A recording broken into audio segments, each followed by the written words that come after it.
Recorded Books, Incorporated presents an unabridged recording of A Monstrous Regiment of Women by Laurie R. King, narrated by Jenny Sterlin. This work, copyrighted 1995 by Laurie R. King, is recorded by arrangement with St. Martin's Press, Incorporated. This recording is copyrighted 1996 by Recorded Books, Incorporated. The author writes, "The story between these covers is the second I have resuscitated from the bottom of a tin trunk that I received anonymously some years ago. In my editor's introduction to the first, which was given the name The Beekeeper's Apprentice, I admitted that I had no idea why I had been the recipient of the trunk and its contents. They ranged in value from an emerald necklace to a small worn photograph of a thin, tired-looking young man in a World War I army uniform.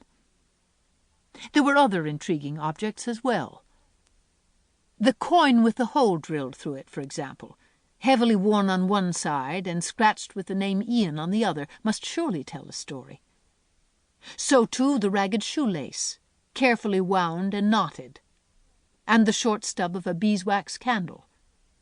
But the most amazing thing, even for someone like myself, who is no particular Sherlock Holmes scholar, are the manuscripts. The Beekeeper's Apprentice told of the early days of a partnership heretofore unknown to the world, that of young Mary Russell and the middle-aged and long-retired Sherlock Holmes. These literally are manuscripts, handwritten on various kinds of paper. Some of them were easy enough to decipher, but others, two of them in particular, were damned hard work. This present story was the worst. It looked as if it had been rewritten a dozen or more times, with parts of pages torn away, scraps of others inserted, heavy cross-hatching defying all attempts at bringing out the deleted text. This was not, I think, an easy book for Miss Russell to write. As I said, I have no idea why this collection was sent to me. I believe, however, that the sender, if not the author herself, may still be alive. Among the letters generated by the publication of The Beekeeper's Apprentice was an odd and much-travelled postcard, mailed in Utrecht. It was an old card with a sepia photograph of a stone bridge over a river, a long flatboat with a man standing at one end holding a pole, and a woman in Edwardian dress sitting at the other, and 3 swans. The back was printed with the caption, "Folly Bridge, Oxford." Written on it, in handwriting similar to that of the manuscripts, was my name and address, and beside that the phrase, "More to follow." I certainly hope so. Laurie R. King. And now, A Monstrous Regiment of Women.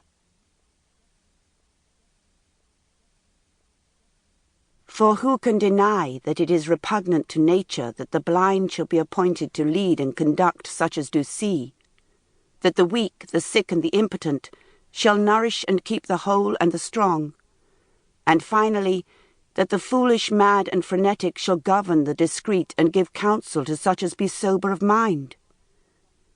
And such be all women compared to man in bearing of authority. John Knox, 1505 to 1572, the first blast of the trumpet against the monstrous regiment of women, published in 1558 against Mary Tudor, later applied to Mary Stuart.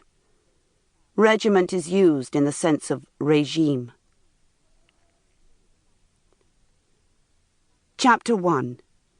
Sunday the 26th of December to Monday the 27th of December 1920. Womankind is imprudent and soft or flexible, imprudent because she cannot consider with wisdom and reason the things she hears and sees, and soft she is because she is easily bowed. John Chrysostom, circa 347 to 407. I sat back in my chair, jabbed the cap onto my pen, threw it into the drawer, and abandon myself to the flood of satisfaction, relief, and anticipation that was let. Sample complete. Ready to continue?